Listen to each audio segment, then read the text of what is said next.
Welcome to the Sales Lead Dog Podcast, hosted by CRM technology and sales process expert Christopher Smith, talking with sales leaders that have separated themselves from the rest of the pack.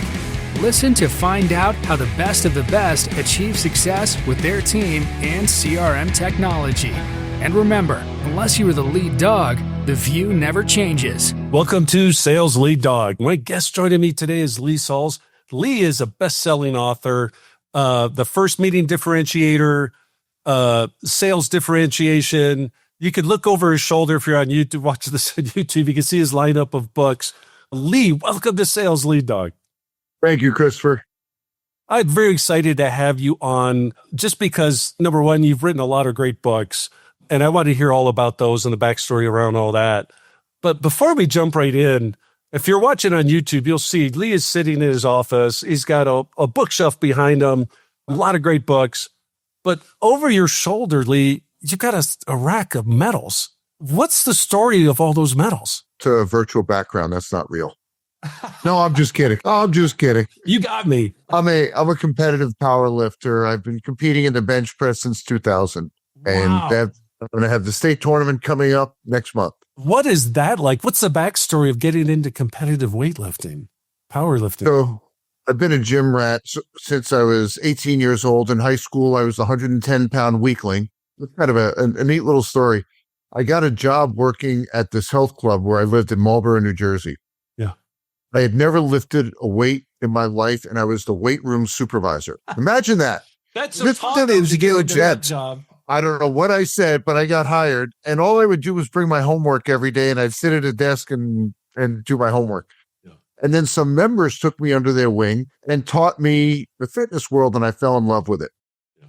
So when I went to college, I managed a hardcore gym. I competed in bodybuilding. And my first job out of college, kind of neat, there was a member at the gym that I was managing when I was in college. He said, we just loaned a bunch of money to these muscleheads in Syracuse.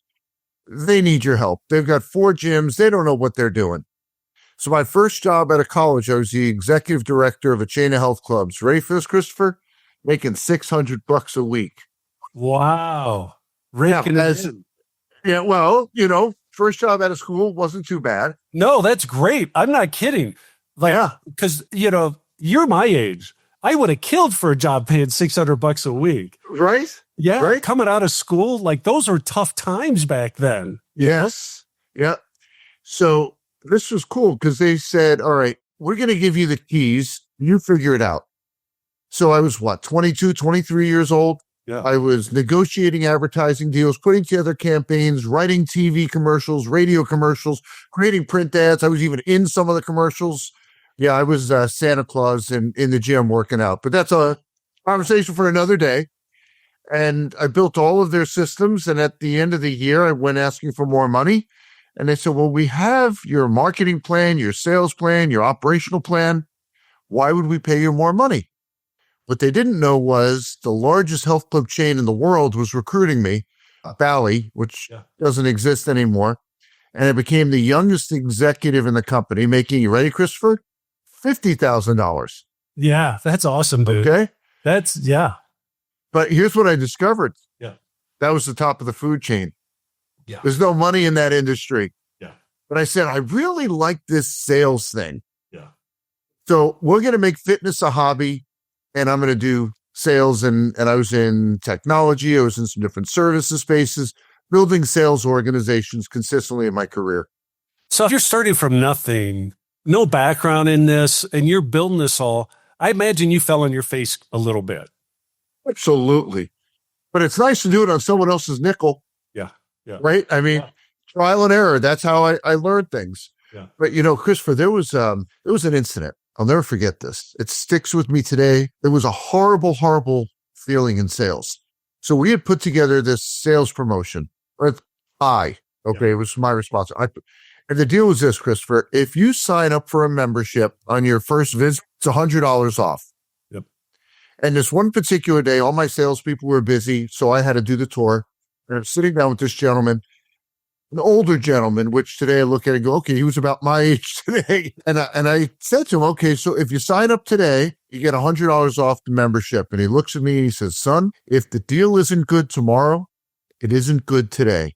He got up and walked out. I needed a shower after that, Christopher. Yeah. I felt so dirty. Yeah. I was the last person that ever heard about that campaign because it was gone. Yeah. And it set the tone for me in how I wanted to be perceived in the world of sales. Yeah. It was horrible. Yeah. And I remember it like it was yesterday. I'm 56 and I still remember that guy sitting in that chair, but staring at me, getting up and walking out. Yeah. Yeah. You need Never those. You need those lessons. You need those, they're painful to go through, like you're saying, and you'll never forget it. But that's the point, right? That's it. That was my big fall on my face. Yeah. That's awesome.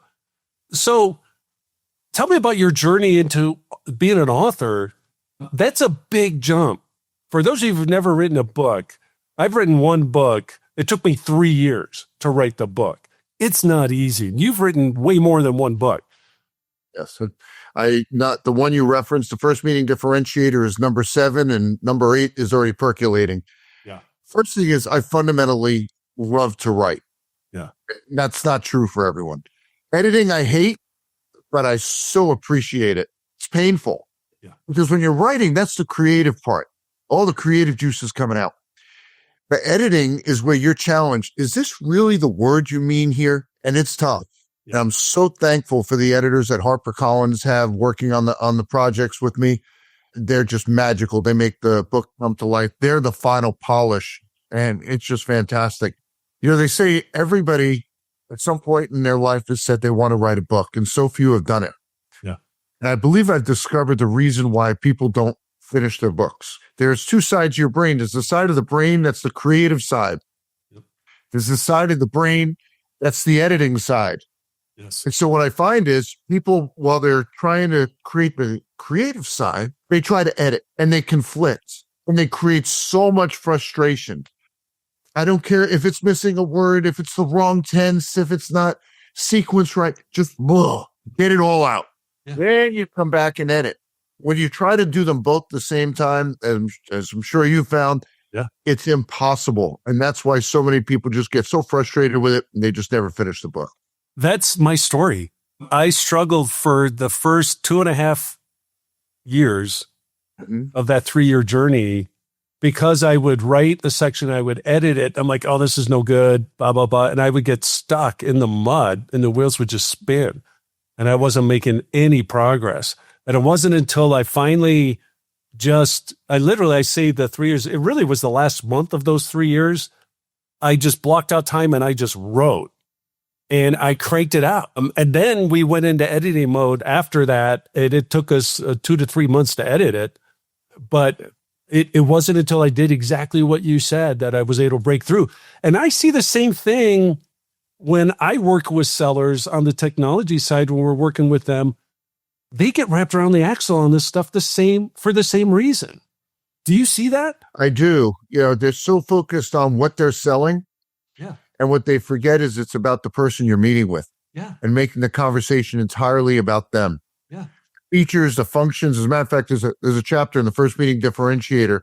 Features, benefits, and boredom. Yeah. We've told salespeople that's how you convey information. Well, if you're going to do that, bring a pillow with you because you're going to put people to sleep. Yeah.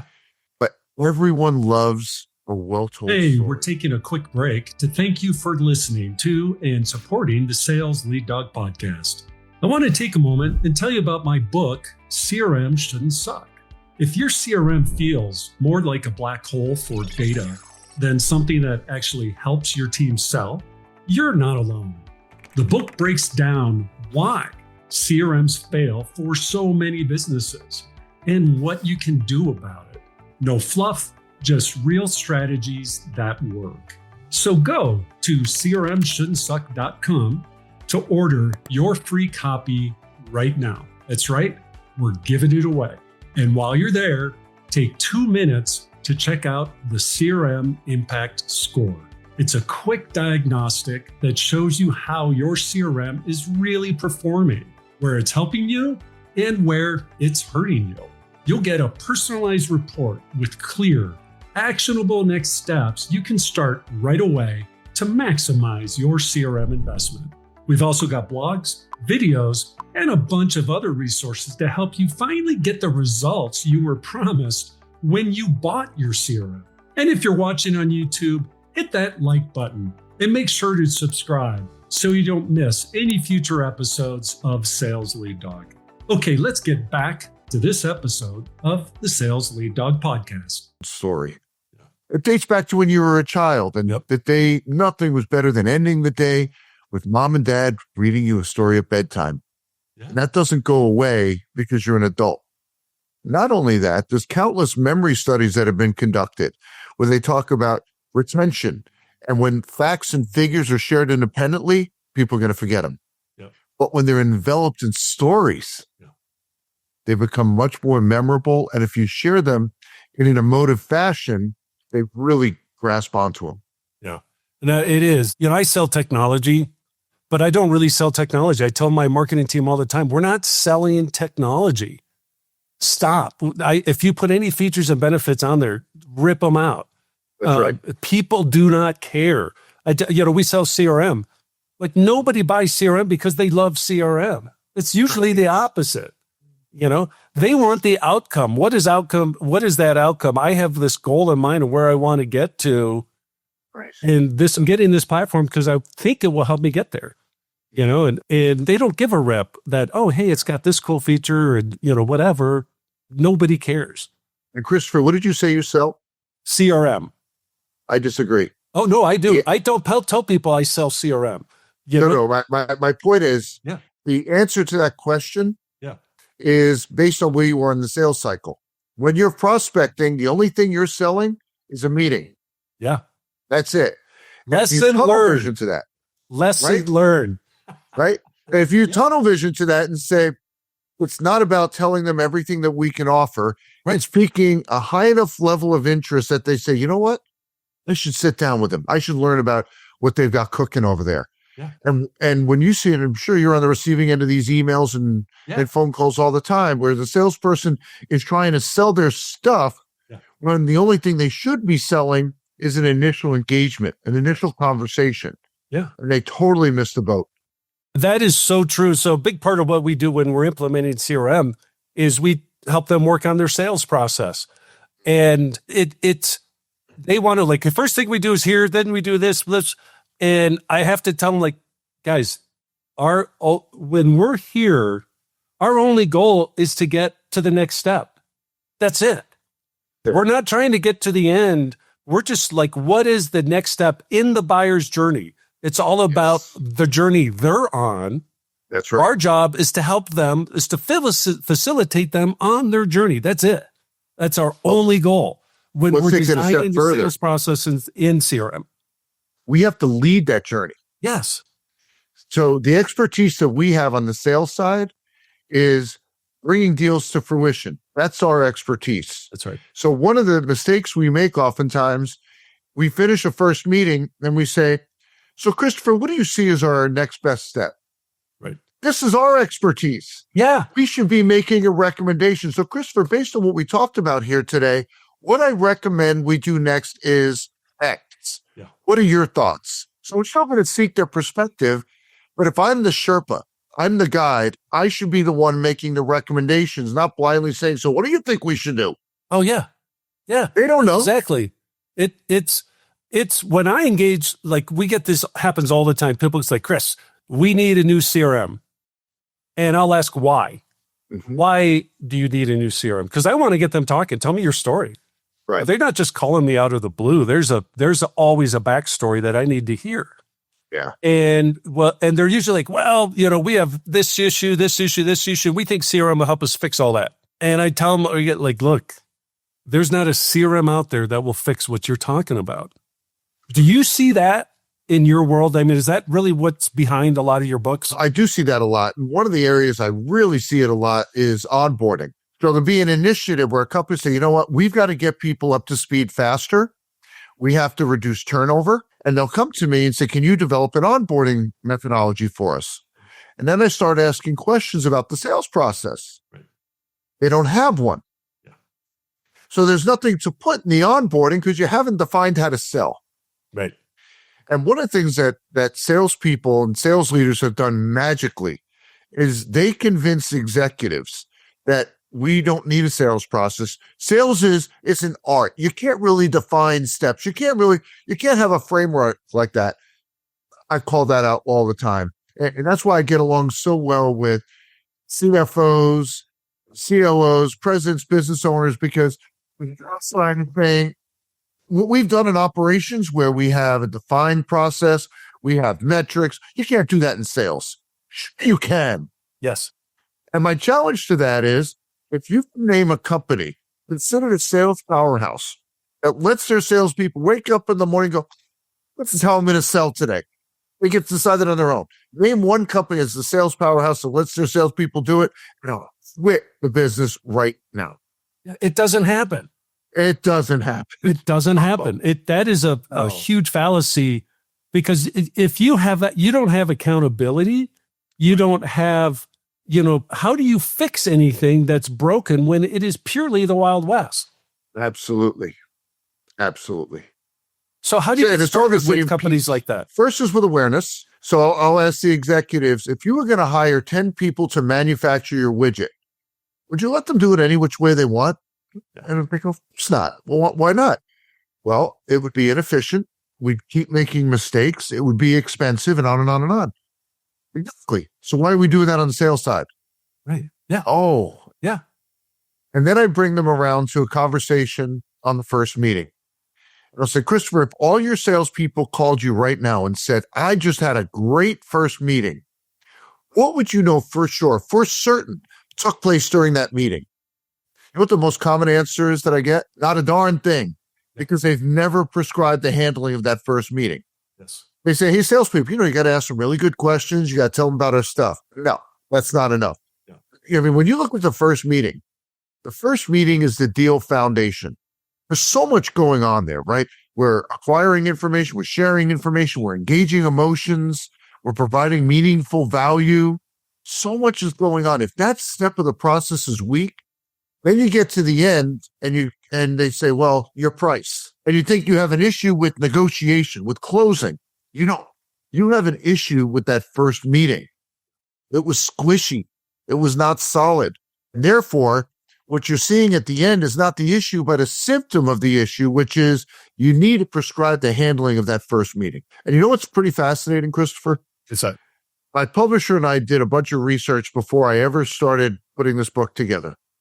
If you go into Amazon and say, I'm looking for a book on prospecting, how to get a meeting, there's thousands of them. But if you go to Amazon and say, okay, I got the meeting. How do I put together a game plan for an effective first meeting? There wasn't one.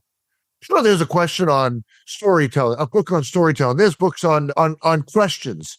One book dedicated to this is not how you get the meeting. It's not what to do after. It's not how to put together a demo or a presentation. It's what is the construct of that meeting? This critical first step of the process didn't exist. And I can't tell you how many colleagues have come to me and said, I can't believe I didn't think to write this book. It's so true, though. And what I think is hilarious, there's been research done on the perception of the salesperson of how that meeting went versus the people in the room that he's meeting with. Vastly different perspectives. Salespeople always great first meeting. That was a great meeting. I think it went really, really well. Interview the people that he was meeting with. They're like, yeah, no, this was a waste of my time. This was not a good meeting.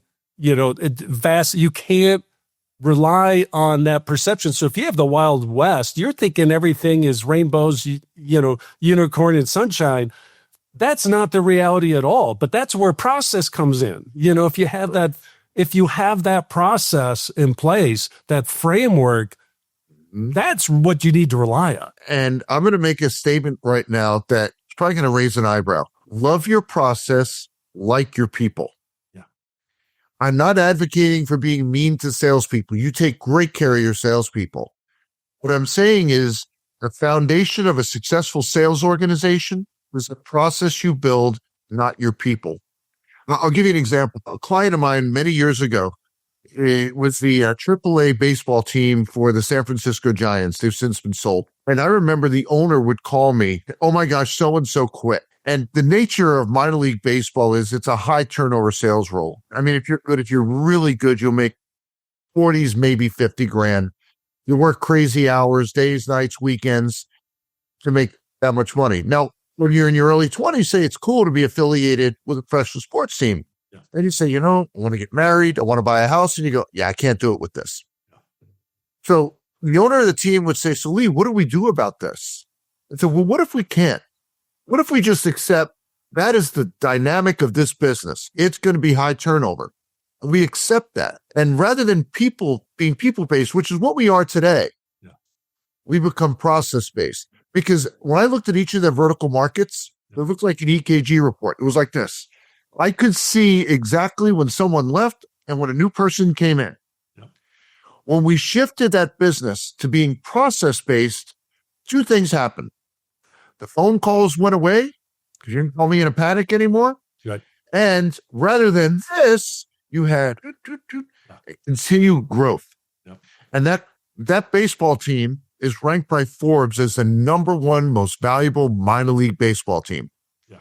And a big reason, according to that owner, is because they shifted the business from being people-based to being process-based. And we have, and I challenged owners and CEOs and sales leaders, and they said, how do we fix this? Well, what if we can't? What if we just say it just is?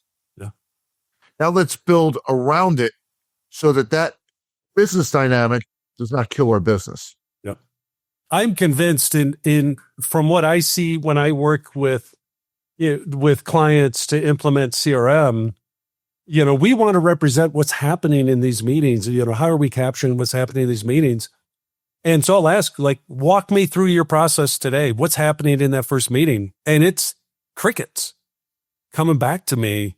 Process? What are people doing wrong in these discovery meetings? Well, the first thing is referring to it as a discovery meeting. I'm on a mission to eradicate the word discovery from the sales vocabulary.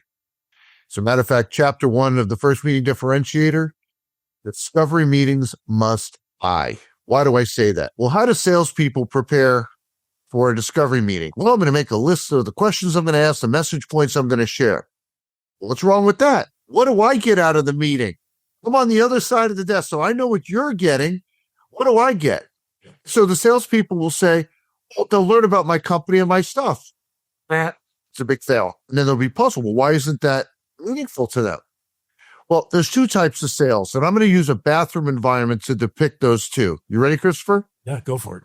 Okay. You buy toilet paper, I sell toilet paper. But you're buying my competitor's toilet paper, and I'm saying you should be buying my toilet paper because it's superior. Yeah. That's a takeaway sale. That's the environment most salespeople are in. Yeah. Now, let me give you the other sale type. You buy toilet paper, I sell bidets. It's an alternative way of addressing an issue. That's a demand gen sale. As I mentioned, most salespeople are in this takeaway business setting. What that means is the person you're calling already has a supplier. They already have a provider in place. And you're saying, I know you've got 400 things to do on your desk. Put those aside and meet with me. And what you'll get out of it is learning about my company and my stuff. It just ain't going to happen. No. I don't give a rip about your company and your stuff. No. I've already got that problem solved. Exactly. But if you think about the times when you've gone to the doctor, you go there for two reasons: to become wiser about your circumstances and to understand potential remedies. You sure wouldn't go there if the entire experience was them gathering data. It was all for the doctor's benefit, nothing for you. Yep.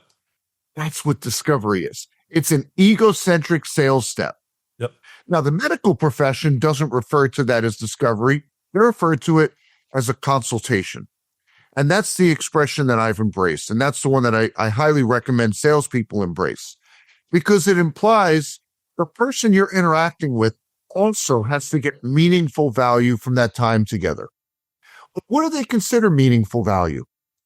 They want to learn something from you that helps them in their role, helps their business, or best of all, helps both. And Christopher, I have a little something that'll help the salespeople listening put that together. I've got a very difficult URL to remember. You ready? Go for it. Meaningfulvalue.com. If you go to meaningfulvalue.com, I know it's hard to remember. Oh, yeah. You can download a little tip sheet I put together with 10 ways to provide meaningful value during first meetings. Yep. Now, here's the cool part. Once you define the meaningful value you're going to provide, you fold that in your prospecting messaging. By the way, Christopher, we get together. I'll share with you a best practice that manufacturing CFOs are using to creatively reduce costs. If I meet with Lee, I'm going to get something out of it. Yep. We'll take that meeting. Yep. There's got to be an end game involved. Like how is this going to help me move forward? Otherwise, I'm like, why am I going to get, my time is precious. I barely have enough time in my day to get done what I've got on these 400 things on my desk. That's what I'm focused on. To give up my time, which is very valuable. Yes. It better move me forward in a meaningful way. Absolutely. And that meaningful value can't be by my stuff. Right. If you want me to meet with you, I need to learn something during that interaction that helps me in my role, helps my business, or best of all, both. Yep. That's in my world, like it's always been webinar. You got to have webinars. And my knock on that is I'm not going to give up half an hour, 45 minutes of my day to listen to a sales pitch. That's not worthy of my time. You have to make sure people understand, hey, if I'm asking you for 30 minutes, I want to make sure I'm giving you something that's really valuable for you, for that gift of your time. That's how I look. It's like, you're gifting me your time. I better make sure I'm giving something really nice in exchange. Absolutely. And I look at it as we're asking them to invest time, not spend time, to invest time with it. Yeah. And so executives, every minute is so precious to them. Yeah. And I don't know if you know this, Christopher, there's never been an executive hired for the sole purpose, the sole reason of meeting with salespeople every hour on the hour, not even procurement. Yeah. Yeah. My brother's a CFO. He's like, oh God, Chris, my phone does not stop ringing. The email, my inbox, I just get bombarded. And it's always the same stuff. I used to keep a folder of emails of people trying to hit me up of like, God, these are awful. Like the worst ones I could find, I would keep a folder. And I go back and look at them occasionally and share them with my team. Like, do not ever do this stuff, I got one yesterday. Yeah. Lee, have you thought about writing a book? No, that's a brilliant idea. That's revolutionary. Tell me about that. What's funny? Yeah. I was in a mood, so I did reply back. I said, gee, what a novel idea. Because this was on LinkedIn.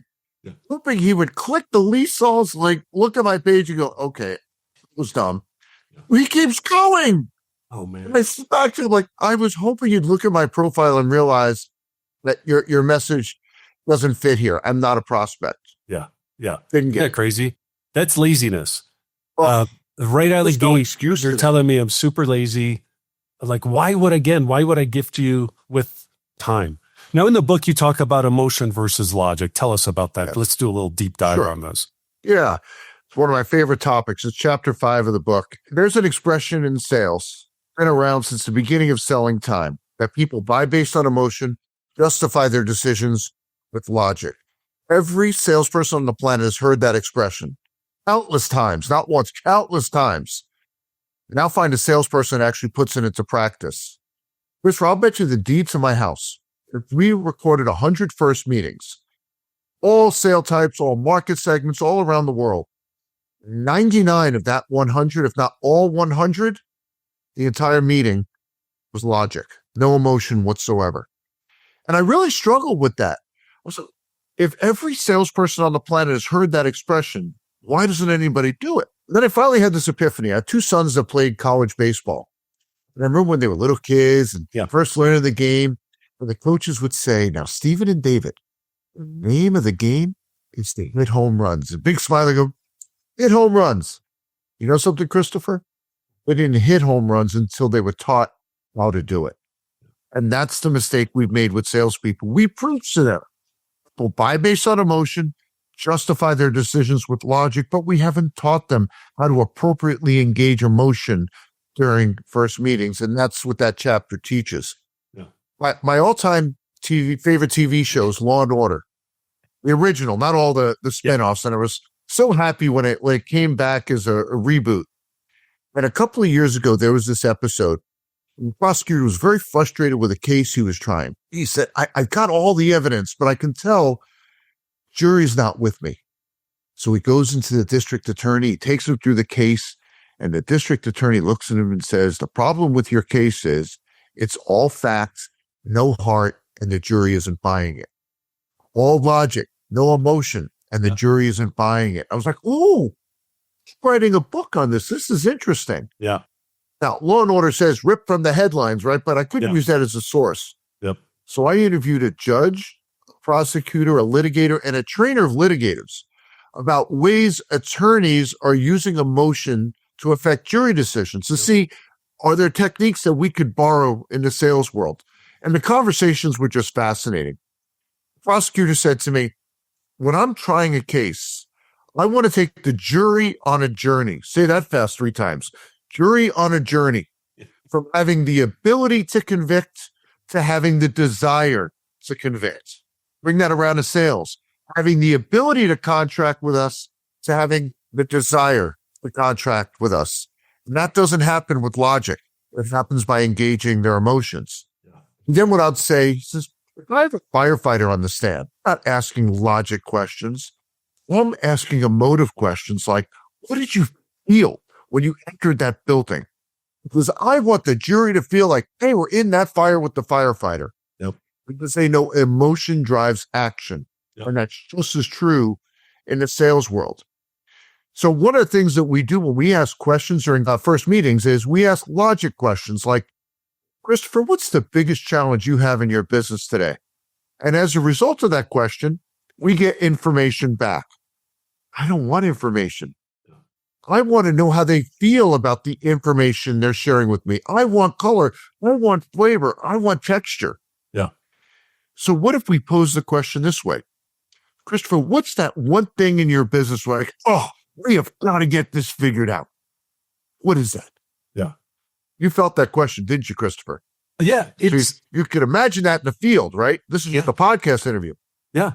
It's, I talk about that with my sales guys that, again, nobody, if you're not getting emotional with them, you said it, emotion drives action.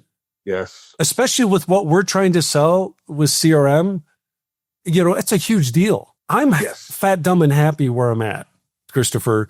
Sorry, I'm fine moving on. I have to find what are the emotional things absolutely that are causing you angst. What's keeping you up at night?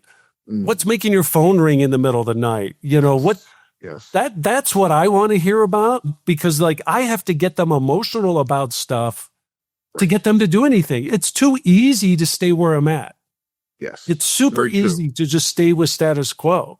That's usually who I'm selling against is status quo. I'm not selling against my competition. I'm selling against status quo. It's just easier to stay where I'm at than really trying to solve these problems because they're tough problems to solve. I know I'm going to go through a lot of pain getting there. But I tell people, look, we're going to have a baby together. It's going to take a while. We're going to go through a lot of pain, but the end of it, it's going to be worth it because you're going to have this beautiful baby that you're going to hold, and I'm trying to get that emotional attachment. Yes. And a great visual like for them, great visual. Yeah. And it's it's going to hurt. We're going to uncover all kinds of stuff that's gross and icky and yucky, and you're going to feel awful, but boy, at the end, it's going to be so great. Exactly. That's what I mean, because I've just learned there's got to be some external force to get people to move. They are not going to move if there's not some kind of external pressure. So I'm always trying to figure out what is that external pressure that I can leverage to get them to do something. And if you want them to do something, they need to feel something. Yes. Logic's not getting it done. No. What about fear as a motivator? That's absolutely. People are motivated by fear or greed, and there's one that's always more dominant than the other. Yep. I want to get promoted. I don't want to get fired. Yeah. And in most cases, the fear of getting fired is stronger than the desire to get promoted. So in the book, I talk about 8 potential emotional transitions that you could have during the first meeting. Salespeople are usually pretty good with the negative to positive. I found pain and I'm going to make them feel better. But sometimes you have to go negative to more negative and help them recognize the ramifications of doing nothing. Exactly what you described with the status quo. Yeah. That there is a risk there. It can't be ignored. And so that's a potential journey as well. Yeah. That's what I talk of. I try to help people understand that a lot of times that pain is buried, it's hidden, it's pushed off the side. They're really not, people are muddling through and they're figuring out a way to keep things moving. So they think like it's the visual of the iceberg. It's below water. I don't see it. I don't have to deal with it. We're fine. And so I've got to get them to figure that out. One of the big pain points I see when I engage with sales teams is because we're implementing CRM, it's all about, hey, I've got my leads. I got to get them qualified and into my pipeline. What are we doing wrong around qualification? Such a critical step.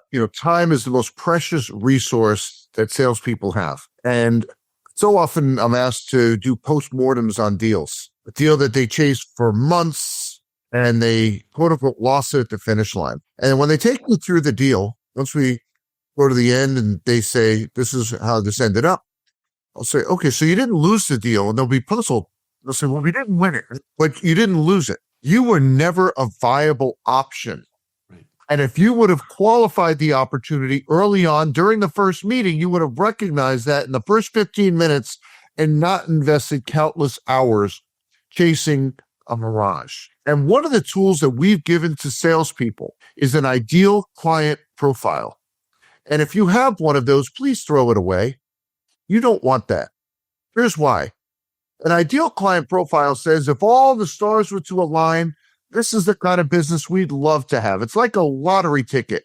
It's a 1 in a gazillion chance that you're ever going to stumble across one of those opportunities. But what every salesperson needs is a target client profile. And that's not wordsmithing. It's a totally different concept. A target client profile says this is who will perceive the most meaningful value in what we offer, which gives deals the greatest likelihood of coming to fruition. And in the book, there's a workshop that I take the reader through, and you develop this 12-component tool that becomes the foundation for qualifying. So you say, okay, this is what the right opportunities look like, feel like, taste like.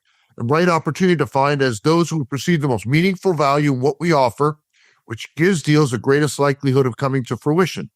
And now you benchmark every opportunity against that. Because I'm a big believer, if you're going to lose early. And I preach that all the time. Yeah. There's nothing worse than getting to the finish line and you go, well, that was a waste of 150 hours. Yeah. Right? Well, and then you go, all right. And we all look back and we go, we could have known this in the first 15 minutes. Yeah. I felt that pain because I was always optimistic, like, oh, I can turn this. I can make this happen. I'm just going to keep working harder. I'm going to devote more time to it.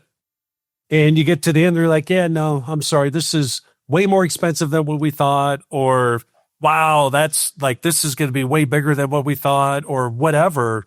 Exactly. And what crystallized it for me was actually, I was reading a book on a totally different subject about hiring. It was written by two experts in HR, and experts in the hiring model and all that. Mm-hmm. And in the book, they talk about your job in the first phone call is to actually disqualify candidates within 15 minutes. Right. You want to ask your toughest questions, anything that will disqualify them from your hiring pool. Absolutely. We used to save all those to the end. I would interview people for, hours and hours and hours, saving up all my toughest stuff for the end because I was too scared to ask them at the beginning. Yeah. Soon as I flipped that, oh my God, life got so much better. So now I'm like, I need to do that in my sales process. Yeah. I've got to ask all those really hard, tough questions right up front. Right. And in my book, Hire Right, Hire Profits, I advocate for that same thing, which is before you talk about candidates, you need to fully understand the role, the factors that lead to success, failure, underperformance. And when you identify those most critical success factors, screen them early. Yeah. Yeah. Get them out of the process. There's no point in having them meet everyone on your team, make an assessment tool, do all these steps, and you go, yeah, not the right person. Yeah. Nobody has time for that. Concept with the deal. I love that in your book and that really resonated with me too, that I didn't even know I was doing that swapping out the word ideal for target. I don't care about, there's no such thing as ideal. You're right. I mean, they're 1 in a million. Yeah. But you better understand who you're targeting. Yes. And that, like, your universe, because we talk about that with our clients. Like, when you're populating CRM, it better be filled with the companies you're targeting, the customers that you're targeting. That's your universe that your people are selling in. Yeah. Christopher, you ever look up the word ideal in the dictionary? It says existing only in one's mind. Like, sales isn't hard enough. You're giving me a tool that's only in my head. Yeah. Yeah. I love that. I'm going to start using that with our clients too, that it's because everyone understands, they've heard ICP. People understand that. So we've been adopting that. I'm like, no more. Right. We're switching it to target. It's who are your, because that's what the language we use. Yep. But we just weren't changing the acronym. Mm-hmm. And I think that's so important. So, Lee, we've had this great meeting as a salesperson. That's a great meeting. But now the clock's ticking. We've got a few minutes left in the meeting. What do we do? Okay. I'm going to give you the easiest one first. And it's so obvious, and so few salespeople do it. Thank them. You've asked them to put aside 400 things on their desk and meet with you. They've invested time to meet with you. So the first step is to thank them. The second one is to give yourself the meaningful value test. Christopher, how'd we do today? If I believe the meeting went well, what I want to hear back was, you know what, this was such a great use of my time. I'm so glad we got together. Because that tells me I succeeded in providing meaningful value during that meeting. And any meeting that has gone well, this is non-negotiable, has to finish with a defined next step and a scheduled next interaction, unless you enjoy being ghosted. Yes. It's amazing. It's not new salespeople. It's across the board. The meeting's winding down. Everybody's feeling good. And they go, Christopher, I'll reach out next week and we'll schedule a time to pick up the conversation. Oh, interest is great right now. Everyone's calendar is sitting right here.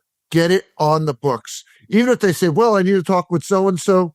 Absolutely. Let's get something on the books and you can check with them and see if that date and time works. We can always move it, but at least we have this on the calendar. Yes. I'm religious about that. People ask me all the time, how do you eliminate ghosting? Yeah. And they're looking for some word, phrase, some magical words. It's not. It's a technique. Have the discipline. Yeah. Every step of your process has a defined next step and a scheduled next interaction. If you do that, you'll find it's extremely rare that they don't show up. You send an invite for it, they're going to show up unless there's some emergency. Once in a blue moon, you'll get ghosted. Right? That's something I'm so religious about in my own business. And it's funny because I did it this morning. I said, right out of your book. Absolutely. I practice what I preach. Yeah.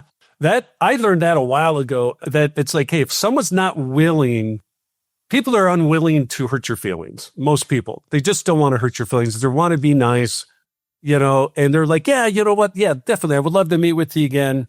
I'll get back to you on when we can do that. They're just being polite. Yes. That's a no. That's a no. If they're not willing to schedule that next step and give you, again, that commitment of time, that gift of time, it's not going to happen. Nope. That's your final It's a great deal test. It's a great deal test, isn't it, Christopher? Yeah. If they're not willing to schedule that next interaction with you, it speaks volumes. Yeah, it speaks huge volumes. That's your true measure of, did it go well? Did you get the next meeting scheduled? What's that next interaction? Is it scheduled and on the calendar? And then if they start rescheduling, if you get that and they start rescheduling, that's really, it's a soft no. I just don't want to hurt your feelings by saying, yeah, no, we're not interested. Right. And the invite's an important part. So don't just get the meeting, send the invite so it's in their calendar. Yeah, exactly. You've got to block that time on the calendar, because that's where I'm like, hey, look, I know you're probably just as busy as I am. If I don't get this time blocked on my calendar now, it's going to be incredibly hard to schedule next week or 2 weeks. Like, I've got to block that time now. Could we go ahead and block it? And agreed. That's worked pretty well for me, because I have the same issue. Let's do it. Absolutely. Yeah, absolutely. Yeah. Yep. Lee, we've come up on our time on this episode of Sales Lead Dog. This has been a great conversation. This has been fun. So the book, The First Meeting Differentiator. I love that you wrote this book because you're right. I hadn't thought about it. But as you're telling me that story about going on Amazon, doing the research, I'm like, he's right. There are tons of books out there on storytelling and doing all this stuff. There's not one like yours. And that's, I think, what's truly special, why we're so excited to have you here on the show today. So again, the book's The First Meeting Differentiator. It's available on hardcover, Kindle, and audiobook on Amazon, Barnes & Noble, Porchlight, and Audible. Be sure to check that out. Check out Lee's Amazon profile, or excuse me, his LinkedIn profile. Don't be like that one guy. There's lots of good stuff there. Reach out, engage. Lee, if people want to reach out and connect with you, what's the best way for them to do that? So the book website is firstmeetingbook.com. If you go there, you can download the first chapter. And wherever you buy the book, all the places that you just mentioned, Christopher, go back to that site because there's a special bonus to sign up for. I'm offering 3 private masterclasses exclusively for book purchasers to help you implement the strategies that you read about. That is awesome. That's an incredible gift. You're the first author that I've had on the show that's done something like that. That's not usual. That's really cool, Lee. So are you saying I'm different? You're different. Okay, good. Yeah. And I think that's important. You got to find a way to stand out, you know? If you didn't catch that, don't worry about it. You can get it in our show notes at impellercrm.com/salesleaddog. Be sure to check out the show notes for this. Reach out to Lee, buy the book, and get those sessions scheduled. Lee, thank you so much for coming on Sales Lead Dog, and welcome to the Sales Lead Dog Pack. Thank you, Christopher. This was great fun. As we end this discussion on Sales Lead Dog, be sure to subscribe to catch all our episodes. On social media, follow us on LinkedIn, Facebook, and Instagram.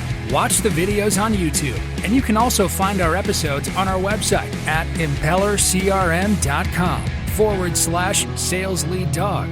Sales Lead Dog is supported by Impeller CRM, delivering objectively better CRM for business, guaranteed.